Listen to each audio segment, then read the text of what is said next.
Hello friends, welcome to ஸ்லீமாஸ் life. இன்றைக்கி நம்ம சூப்பரான ஒரு 5 மினிட்ஸில், அதுவும் சிக்கன் சமோசா எப்படி ஒரு 5 மினிட்ஸில் எப்படி செய்கிறதுன்னு பார்க்கலாம். நம்ம இது வந்து ரொம்ப ஈஸிங்க, சிம்பிள்.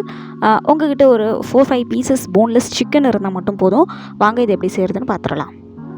நான் இன்றைக்கி 100 கிராம் போன்லெஸ் சிக்கனை வந்து லைட்டாக மிளகாத்தூள் போட்டு மேரினேட் பண்ணி வச்சுருக்கேன். அதை வந்து மிக்சியில் போட்டு குறப்பாக நம்ம அரைச்சி எடுத்துக்கலாம். ரொம்ப பேஸ்ட் மாதிரி அரைக்கக்கூடாது, ஜஸ்ட் இந்த மாதிரி அரைச்சி எடுத்துக்கலாம். ஒரு பேன் எடுத்துக்கோங்க, ஆயில் விட்டுக்கோங்க. நம்ம சோம்பு கொஞ்சமாக போட்டுக்கலாம், 1 டேபிள் ஸ்பூன். கொஞ்சமாக கருவேப்பிலை, வெங்காயம். இது வந்து ஸ்டஃபிங்க்கான பொருட்கள் தான். வெங்காயம் நல்லா வதங்கட்டும். அதில் கொஞ்சம் உப்பு சேர்த்துக்கலாம். வாசனைக்காக நான் கொஞ்சமாக இஞ்சி பூண்டு விழுது சேர்த்துக்கிறேன். ஒரு 1/2 டேபிள் ஸ்பூன் போதுமான அளவு. இதில் வந்து நம்ம அரைச்சி வச்ச சிக்கனை வந்து ஆட் பண்ணிக்கலாம்.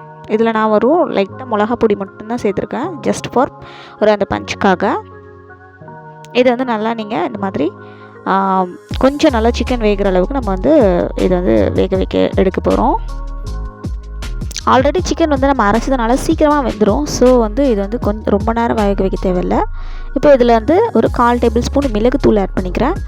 கொஞ்சமாக ஒரு 1/2 table spoon garam masala and சோம்புத்தூள் ஒரு 1/2 ஸ்பூன். இதில் வந்து கலருக்காக மஞ்சள் பொடி ஆட் பண்ணிக்கிறேன். இது வந்து மேகி மசாலா நீங்கள் இருந்துச்சுன்னா ஆட் பண்ணிக்கோங்க, நூடுல்ஸ் மசாலா கூட ஆட் பண்ணிக்கலாம். இது வந்து ஒரு சாட் ஃபீலிங் கொடுக்கும் நம்மளுக்கு, அந்த ஸ்டஃபிங்கு. நல்லா இந்த மாதிரி கலந்து விட்டுக்கோங்க. சிக்கன் வந்து ஆல்ரெடி வந்து நம்ம வந்து அரைச்சிருக்கோம். ஸோ ரொம்ப நேரம் அது வந்து வேகிறதுக்கு எடுக்காது. நல்லா இந்த மாதிரி கொத்தி விட்டுக்கோங்க. ஒரு 5 மினிட்ஸ்லேயே வந்து சிக்கன் வந்து நல்லா வெந்துடும். இதை வந்து நல்லா சாட்டே பண்ணி எடுத்துக்கலாம். உப்பு மட்டும் கடைசியாக நீங்கள் செக் பண்ணி பார்த்துக்கோங்க. அவ்வளோதாங்க. இப்போ நம்ம ஸ்டஃபிங் வந்து ரெடி ஆகிடுச்சு. இப்போ நான் வந்து விராப்பருக்காக இந்த மாதிரி ரெடிமேட் ஷீட் வந்து எடுத்திருக்கேன், சமோசா ஷீட்டு. இதில் நம்ம எப்படி செய்கிறதுன்னு பார்க்கலாம். சைட் பை சைட் வந்து ஒரு 2 டேபிள் ஸ்பூன் மைதா மாவு எடுத்து கொஞ்சமாக தண்ணி ஊற்றி கரைச்சி வச்சுக்கோங்க. இது வந்து நம்ம வந்து பேஸ்ட் மாதிரி செஞ்சு இதை வந்து அதை வந்து நம்ம வந்து சீல் பண்ண போகிறோம். இது ரெடிமேட் சமோசா ஷீட்டுன்றதுனால நம்மளுக்கு வந்து சட்டுன்னு ஒரு 5 மினிட்ஸில் நம்ம வந்து ப்ரிப்பேர் பண்ணிடலாம். இப்போ இந்த மாதிரி ஷீட்டை மேல் கார்னரில் இந்த பக்கம் வச்சுக்கோங்க. அதே எண்டு இந்த பக்கம் திருப்பி வச்சுக்கிட்டிங்கன்னா உங்களுக்கு வந்து ட்ரையாங்கிள் ஷேப்பில் கிடச்சிரும். இது வந்து ஈஸி மெத்தடு. இந்த மாதிரி ரெடிமேட் சமோசா ஷீட்டில் வந்து வைக்கும்போது உங்களுக்கு வந்து ஈஸியாக இருக்கும். இது வந்து இந்த மாதிரி சீல் பண்ணிக்கலாம் நம்ம உள்ள ஸ்டஃபிங் வச்சு. ட்ரையாங்கிள் ஷேப்பில் நீங்கள் எப்படி வேணுமானே உங்களுக்கு எப்படி உங்களுக்கு வசதியாக இருக்கோ அந்த மாதிரி நீங்கள் வந்து ஃபோல்ட் பண்ணிக்கோங்க. அவ்வளோதான். இன்னொரு தடவையும் நம்ம ரிப்பீட் பண்ணி பார்க்கலாம். இந்த கார்னரை மேலே அப்படி வச்சுக்கணும்.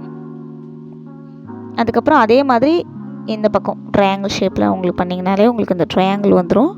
இந்த மாதிரி நீங்கள் ஸ்டஃபிங் வச்சு லாஸ்ட்டாக சீல் பண்ணணும். சீல் பண்ணுறது தான் வந்து ரொம்ப முக்கியம். மைதா பேஸ்ட் வச்சு மேலே அழகாக சீல் பண்ணி நம்ம க்ளோஸ் பண்ணிக்கலாம். அவ்வளோதான். நம்மளுக்கு இதே மாதிரி எல்லா சமோசாவும் நீங்கள் செஞ்சு எடுத்து வச்சுக்கோங்க.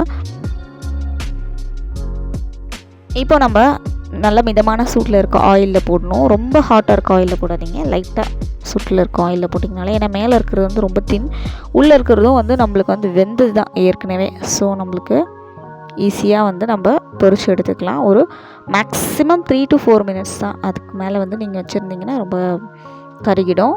ஏன்னா அந்த மேலே இருக்க ஷீட் வந்து ரொம்ப தின்னான லேயர். நல்லா அந்த மாதிரி கோல்டன் ப்ரௌன் கலரில் வர வரைக்கும் நீங்கள் பொரிச்சு எடுத்துக்கோங்க. அவ்வளோதான். நம்மளுக்கு சூப்பரான ஈவினிங் வந்து ஸ்நாக்ஸுக்கு சமோசா ரெடி ஆகிடுச்சு. சிக்கன் வந்து நீங்கள் வச்சுருந்தீங்கன்னா சிக்கன் இல்லைனா குழம்பு செய்யும் போது இந்த மாதிரி நீங்கள் சிக்கனை கொஞ்சமாக எடுத்து வச்சு ஈவினிங் பசங்களுக்கு செஞ்சு கொடுக்கலாம். ரொம்ப ஈஸியான மெத்தட் இது. இந்த மாதிரி சமோசாஸ் வந்து நீங்கள் வீட்டில் செஞ்சு சாப்பிடும்போது உங்களுக்கு வந்து ஒரு ஈவினிங் வந்து ரொம்ப சூப்பராக போகும் டீ கூட. ஈஸியான மெத்தடில் எப்படி சிக்கன் சமோசா செய்கிறதுன்னு பார்த்தீங்க. இன்னொரு வீடியோ உங்களை மீட் பண்ணுறேன். until then take care.